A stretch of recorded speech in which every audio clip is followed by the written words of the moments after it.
नरेंद्र मोदी 136तम मन की बात कार्यक्रम चली देशवासी को प्रधानमंत्री मोदी उद्बोधन देउछन्ती। प्रधानमंत्री मोदी मन की बात कार्यक्रम विभिन्न स्थान में देखा मिली। प्रधानमंत्री मन की बात कार्यक्रम आरंभ हो देशवासी को प्रधानमंत्री मोदी मन की बात जरिया संबोधन करुछन्ती। रेडियो रे प्रधानमंत्री मोदी देशवासी को संबोधित करुछन्ती। आज ये 136तम संस्करण मन की बात कार्यक्रम तेणु आज प्रधानमंत्री मोदी मन की बात कार्यक्रम रे बा मन की बात समय रे कौन कौन देशवासी को संबोधन करुछन्ती ता पर मध्य नजर रही।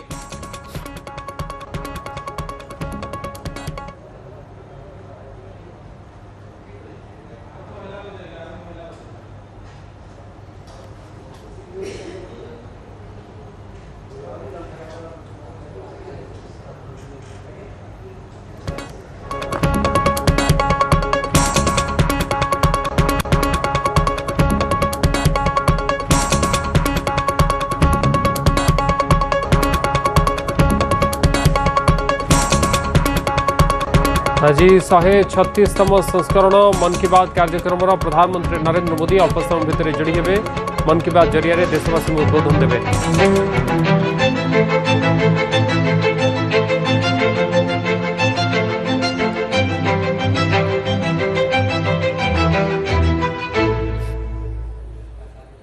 मेरे प्यारे देशवासियों, नमस्कार। हमारे जीवन में कुछ तारीखें ऐसी होती हैं जिन्हें याद रखने के लिए कैलेंडर देखने की जरूरत नहीं पड़ती। आज 26 जुलाई ऐसी ही एक तारीख है। आज कारगिल विजय दिवस है। ये दिन हमें गर्व से भर देता है। ये दिन हमें अपने वीर जवानों के अद्भुत साहस की याद दिलाता है। कारगिल की ऊंची ऊंची चोटियां, कठिन मौसम, दुश्मन की चुनौती, हर परिस्थिति हमारे सैनिकों के सामने थी, लेकिन उनका हौसला हर चुनौती से बड़ा था। उन्होंने मां भारती की रक्षा के लिए अपना सर्वस्व अर्पित कर दिया। आज कारगिल विजय दिवस पर मैं सभी वीर शहीदों और वीर सैनिकों को श्रद्धापूर्वक नमन करता हूं। साथियों, आज का भारत अपने वीरों को सिर्फ याद ही नहीं करता, बल्कि नई पीढ़ी तक उनकी गाथा भी पहुंचाता है। इसी भावना से इस वर्ष एक विशेष शौर्य विजय यात्रा निकाली गई है। 14 जुलाई को दिल्ली के नेशनल वॉर मेमोरियल से शुरू हुई यह मोटरसाइकिल यात्रा द्रास के करगिल वॉर मेमोरियल तक पहुंचेगी। इसका संदेश है one ride, one nation, one salute. यह यात्रा हमें याद दिलाती है कि राष्ट्र के लिए दिया गया बलिदान कभी भुलाया नहीं जा सकता। साथियों, आज भारत अपने सैनिकों के साहस के साथ साथ अपनी तकनीकी क्षमता को भी लगातार मजबूत कर रहा है। कुछ दिन पहले भारतीय नौसेना में आईएनएस महेंद्रगिरी शामिल किया गया। यह आधुनिक जंगी जहाज भारत में ही डिजाइन किया गया है, भारत में ही बना है। इसमें 75% से अधिक स्वदेशी सामग्री का उपयोग हुआ है। यह आत्मनिर्भर भारत की बढ़ती शक्ति का प्रतीक है। इसी महीने डीआरडीओ ने Pinaka long range guided rocket का भी सफल परीक्षण किया।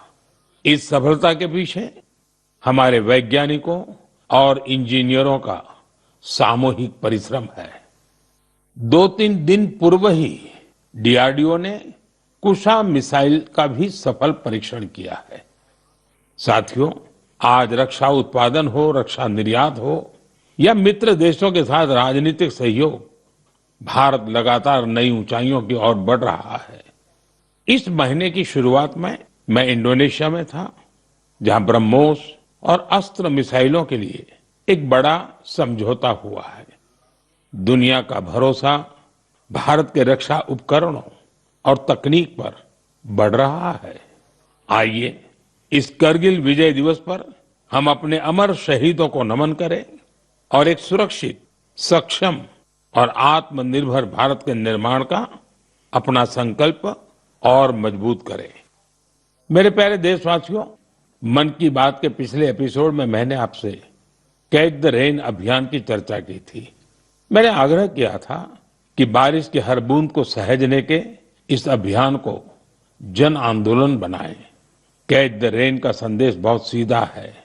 जहां बारिश गिरे, जब बारिश गिरे, पानी को वहीं सहेजिए।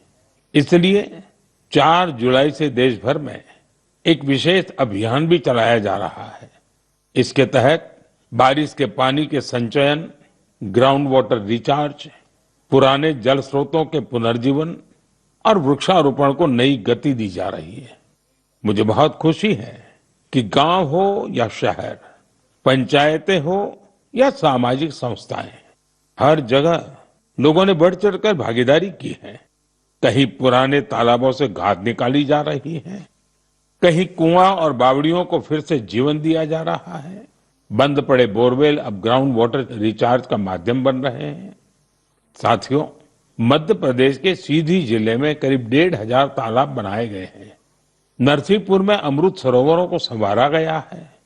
महाराष्ट्र के नासिक में बड़ी मात्रा में पानी सहेजने की क्षमता विकसित हुई है।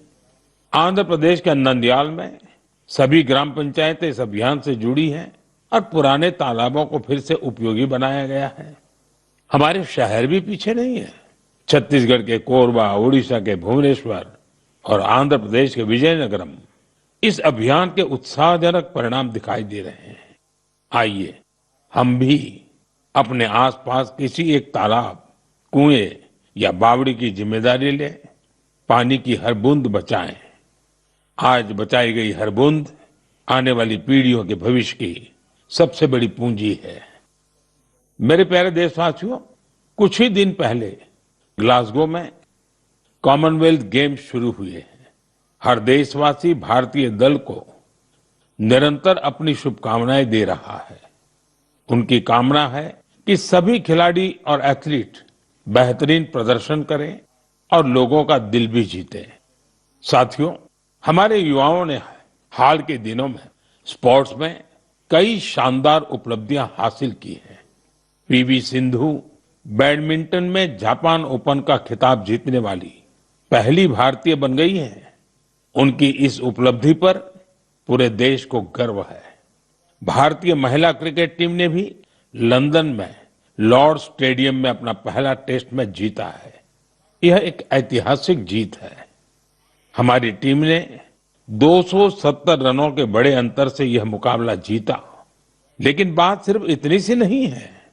लॉर्ड्स के लंबे इतिहास में यह महिलाओं की टीम का पहला टेस्ट मैच था। 1983 में इसी मैदान पर भारत ने अपना पहला क्रिकेट विश्व कप जीता था। अब हमारी नारी शक्ति ने यहां देश का नाम रोशन किया है। साथियों, कुछ छोटे प्रयास ऐसे भी होते हैं जो बहुत मायने रखते हैं। मुझे केरलम में एर्नाकुलम के साउथ चित्तूर में स्पोर्ट्स के ऐसे ही एक प्रयास के बारे में पता चला है। वहां के एक स्कूल में संस्कृत क्लब है। यहाँ के टीचर अभिलाष जी बड़े अनूठे तरीके से संस्कृत को लोकप्रिय बना रहे हैं। इस प्रोजेक्ट को अक्षर कंदुक नाम दिया गया है। इसमें संस्कृत के अक्षरों को फुटबॉल में इस्तेमाल होने वाले शब्दों से जोड़कर आसान तरीके से समझाया जाता है। इससे सीखने में आनंद मिलता है, साथ ही खेलों से लोगों का जुड़ाव भी बढ़ता है। मेरे प्यारे देशवासियों, पिछले रविवार विक्रम-1 इसके सफल लॉन्च से हर देशवासी गौरव से भरा हुआ है। हम सभी भारतीय स्पेस सेक्टर के इस ऐतिहासिक क्षण के साक्षी बने। ये प्राइवेट सेक्टर द्वारा विकसित भारत का पहला रॉकेट है। हमारे युवा इनोवेटर्स ने वो कर दिखाया जिसकी कल्पना तक मुश्किल थी। उन्होंने गजब की स्किल, पैशन और पेशेंस दिखाया। लंबे समय तक हमारा स्पेस सेक्टर निजी क्षेत्र के लिए बंद रहा था। इस सेक्टर में रुचि रखने वाले काफी युवाओं को अपनी प्रतिभा दिखाने का अवसर नहीं मिल पा रहा था। युवा हित को देखते हुए हमने स्पेस सेक्टर को प्राइवेट सेक्टर के लिए खोला। आज इसका परिणाम दुनिया देख रही है। साथियों, हमारे युवा साथी साइंस में भी भारत का मस्तक ऊंचा कर रहे हैं।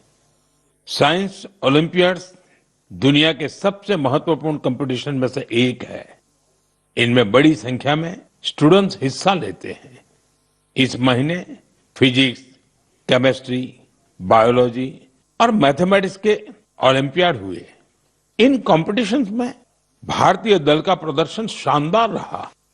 फिजिक्स ओलंपियाड में हमारे सभी 5 स्टूडेंट्स ने गोल्ड मेडल जीते और भारत ने पहली रैंक हासिल की। पिछले 1 दशक में हुए हर फिजिक्स ओलंपियाड में हमारे देश के स्टूडेंट्स ने गोल्ड या सिल्वर मेडल जरूर जीता है। केमिस्ट्री ओलंपियाड में भी हमारे सभी स्टूडेंट्स ने गोल्ड मेडल जीता। यह अब तक की बेस्ट परफॉर्मेंस रही है। बायोलॉजी ओलंपियाड में भी हमारे सभी स्टूडेंट्स ने मेडल जीते। इनमें एक गोल्ड मेडल भी शामिल है। वहीं मैथमेटिक्स ओलंपियाड में हमारे स्टूडेंट्स ने 2 गोल्ड और 4 सिल्वर मेडल्स अपने नाम किए। मुझे देश की युवा शक्ति पर बहुत गर्व है। यह देखकर खुशी होती है कि भारत में ओलंपियाड्स और हैकेथॉन्स का कल्चर निरंतर बढ़ रहा है। मुझे विश्वास है कि देश के अधिक से अधिक युवा ऐसे फोरम्स में अपना इंटरेस्ट दिखाएंगे और भारत का परचम भी लहराएंगे। मेरे प्यारे देशवासी,